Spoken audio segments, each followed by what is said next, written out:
yeah, this is my favourite one for wrap. Yeah, boy.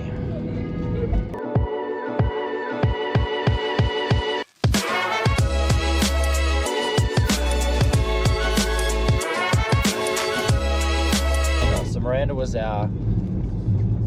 really the second fit out we did for Contour Clinics. Part of the reason we thought that Miranda would be a good option. There was a paucity of clinics of our caliber down there, and we had an opportunity with a GP practice that was closing that was already kind of set up, so it wasn't as expensive for us. But then by the time we finished our plan, it ended up being as expensive, or perhaps more expensive. So but the fact it was a GP practice, we didn't have to go through any DA approvals because it was already approved to be used as a medical facility, which is really great, because I mean there's an extra level of complexity when you're going through all the approval processes, and it's very, very onerous and time consuming to do all that stuff. And I honestly don't know how this is why it was great to have a non-clinical business partner that focused on those things, because they're just very time consuming. None of it's difficult. It's just very time consuming, and there's lots of approvals and then back and forth and emails, and yeah. So that was why I was kind of blessed in a way, because I could concentrate on creating an amazing product and not have to worry about the back end. And look, I've always done this. I either work like a lunatic or I take a few weeks off. That's my pattern. It's been that way since I can remember. And so I'd typically get up at 4 a.m. I'd write the website for a few hours. I'd plan content, do whatever, and then I'd work, and then I'd go and do home doctor to pay the rent and do whatever until about 10 or 12, whenever I got tired. I had a driver, Adric. He's still probably my best friend, one of my best friends. So he played a role in the business. He did, yeah. He was our quasi IT guy. So he'd make all our computers and make everything work, and so that was really great. I mean, you find in a business as you're coming up, there's a lot of help from family and friends. So you were saying, yeah, physical health wasn't great. Although I've got to say, my physical health improved a lot from surgery. So surgery, I was really unhealthy. Unlike a lot of other jobs or jobs I've had in the past, especially in the hospital where you're doing a lot of grunt work, I was ticking up like 5 or 6 wins every day. So like I'd get a web page finished, I'd run a successful ad, I'd finish a protocol that then got implemented, I'd perform a successful treatment, I'd have feedback from a patient. Like I was just winning. Not in a like way that I'm trying to say how great I am. It's like it's more like it's like they're little dopamine hits. Like I've ticked that off, I've ticked that off, I've ticked that off. Like, and I can see fruits of that labor. When you're building, how do you find great staff and make sure they're okay? When you're first starting, it's actually not very hard, because, well, that was my feeling, is because you're so small, and often they're personal recommendations. So there'll be someone that you know, or someone you know knows someone, and they're usually always the best people. And especially in, say, a business like mine, whereas like there's not many cosmetic physicians in Sydney. So, and I know all of them. So I just need to convince one of those people to work with me. Why did you decide to go down the route of dermal therapists and skin? I just wanted to have a full stack service for cosmetic medicine. I wanted, anytime you thought about your facial aesthetic that was non-surgical, I wanted you to think of us. You get the treatment you need, not the treatment we have, if that makes sense. So we had all the lasers, we had all of the skin therapy, we had all of the injectables, whatever your face needed. And I approach things from a point of obsession and read everything, study everything, talk to everybody, watch every YouTube clip. So for me, it's not study, it's a passion. I get very, I'm insanely curious about all this stuff. So, and my business partner Ben had a lot of knowledge in the field. He'd been running the clinic in Newtown for a few years. So that had been kind of in a very, very different model to what we did with Contour. But there was a lot of learnings that he gained from that. And leveraged a lot of those learnings. So our first ever staff member, she was hired as like a hybrid because, I mean, you don't have much money. So she was our receptionist, our practice manager, and our dermal therapist. So she was trained as a dermal therapist. So she used to do the lasers. Yeah. And Is that Karen? yeah.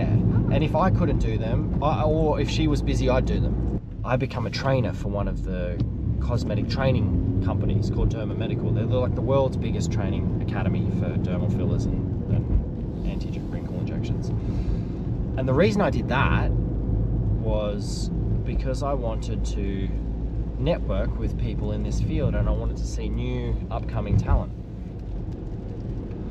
And what I thought to myself is, what better way to interview someone than to watch them interact with patients, to watch them interact with other staff members for 2 days without them knowing that I was interested in hiring them. So I saw it as a 2-day interview they didn't know they were having. Yeah. And then so I got to see people and how they were really. Do you know what I mean? Yeah. And then I got the best staff. Because those people, they're unfiltered, they're not filtering what they say to me to try and get a job. And for me, I had a never-ending stream of talent coming through. That was part of the reason that we did Miranda. I think we opened up there a few months before COVID hit. I remember Ben calling me and saying that Newtown Clinic had been closed by the police, and we were getting like police complaints for staying open because we still did some essential stuff. We still did some minor surgical procedures. Now, whatever someone's definition of a essential service is, that we just followed the rules. Ben was very clever, and he turned, as the second lockdown happened, he turned all the clinics into vaccine hubs. And look, part of the reason we did that is that, and again, this is hats off to Ben for this one, is that when this really, in a way, kind of says everything about our culture at Contour and how Ben and I approached our staff, was that I remember the day the closures happened, because I think we got given a little bit of time to wrap things up. I don't think they forced us to close straight away. And I remember sitting down in 5 Dock with Karen and Nadia and whoever else was there, and Ben and I promising our staff, none of you will lose your jobs. Whatever we need to do, we'll do. Yeah, and look, the thing for me is that I could still do home doctor because that was an essential service. And you were still doing it? Yeah, I did that during COVID. Yeah. I've got my bag in the back that I'll show you. That's quite cool. Wait, so Miranda was still open during COVID? It was, it was, but we just didn't do any of our usual stuff. So I did some mole removals and earlobe repairs and skin checks and some lasers for certain types of pigment, and whatever the rules said I could do, I did. My vision was, and this is still our vision, is for you to have a full consult before you get the treatment. So say for instance you're interested in getting your mole removed. I want you to know what it looks like to sit in the waiting room, what it looks like to sit consulting with me or one of our other doctors, what it looks like to get the treatment done, what the aftercare period looks like, and then what the final result looks like. And I want all the questions before and after answered. I want the doctors to explain exactly what's happening. And then we would clip bits out of there that were interesting to showcase on social media for the purposes of attracting customers. If I look back realistically, I think we had great staff to deliver a good service. I think a lot of it was word of mouth. And I think a lot of it was, we also had a great website that was getting a lot of traction. So if you're looking at marketing from all the different, we'd call it like top, middle and bottom of funnel. So bottom of funnel is like where people are really interested in that treatment. So they've already thought about it. They want to actually look at some information to go and book. We were getting a wild amount of that traffic that convert to actual paying customers. So I guess my point to that is that business in general, a lot of it's luck. Whilst I say there's a lot of luck, we did give ourselves every chance, you know, by being on every platform. You just did we do it in the world? Did we do it in the world's most sophisticated way? Probably not, but we were everywhere. Yeah. And we invested a lot. Here's the thing: is that I think that, and this is a tip for any entrepreneur, you have to pick you want to be in an industry that's growing. So, say I'm the world's best businessman. I'm like, you know, like in terms of entrepreneurs, think of Elon Musk. He's recognized as one of the best entrepreneurs in history. If he takes over a printing press that prints newspapers, he's going to fail that business, because that is declining at 30% every year. So for him to grow and scale that business, he has to beat the market initially by 30% just to break even, if that makes sense. Because the thing's nosediving just in general. If you remove him from the equation, that business is going down. So it's so hard to go down and go up in a downward market. But how do and we were just skyrocketing. How are you aware of what's going down? Oh, there's lots of different reports you can read, and look, being in the industry, you get a feel for things. But the cosmetic industry in general at the moment, it's especially in the last year when cost of living pressures went right up, it definitely went down. Like all of us noted that it's got a resurgence now, but it's hard to win in a contracting market. I mean, this is something my business partner Ben and I spoke about a lot, is that if we put the patient first, the success would follow.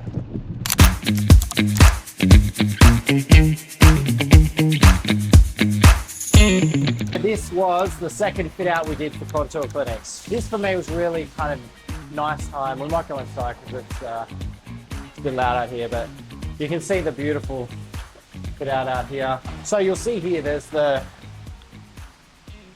this wood paneling has the same kind of feel as the 5-Doc Clinic. And then the desk here, see, it's a similar kind of desk to 5-Doc. So what we wanted to do is have a similar look and feel as the other clinics, but you could tell this was its own unique space. So it feels like a Contour, but it's still its own little vibe and feel. It's the world's most expensive chicken wire. We wanted all these walls to be like rounded and curved like this. See if anyone's in here. No. Okay. And this was the room that I worked in. Okay, so very different to the other rooms that we had in 5-Doc. Yeah, a little bit more of a minimalistic kind of vibe, but similar. So we had the similar TVs there. I used to have my desk there, the same kind of beds, and the same kind of fit. See how there's the pink walls here? So this is a less aggressive form of pink than what used to be in 5-Doc. 5-Doc used to be like egregiously pink. We had a separate little waiting room here. This was one of my favorite spaces. So I filmed a lot of content here. We filmed a podcast here once before. We filmed another podcast out the front, which is cool. Let's come down here. So we have 7 rooms here. So again, we've done the photography room, where we're really guaranteeing outcomes here in a way that's clinically sensible. So managing expectations, and we do that by doing clinical photography and tracking your progress properly. So I've really been really diligent about, the staff hate me talking about this camera. It's one of my pet peeves that we don't do the photography properly.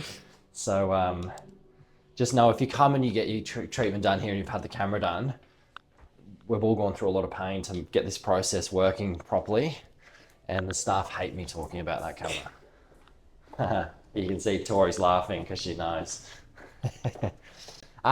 This room here was our procedure room. So we used to do some minor surgical procedures in here. There was a TV there because we'll do hair transplants as well. So we need to do a proper surgical scrub, TV for patients to watch as we're doing it. But that was like one of our failures. So we've been very successful, but that whole side of the business was a real failure. I lost a lot of money on it and a lot of time and effort and energy, and we split our focus for a little while. And I'll get into the whole reason why those things didn't work, but they're things that you never anticipate when you start. You know, they're really painful, expensive, embarrassing failures sometimes. But the thing in business is that you can have 100 failures, you only have to win once. You know, that's the big thing. So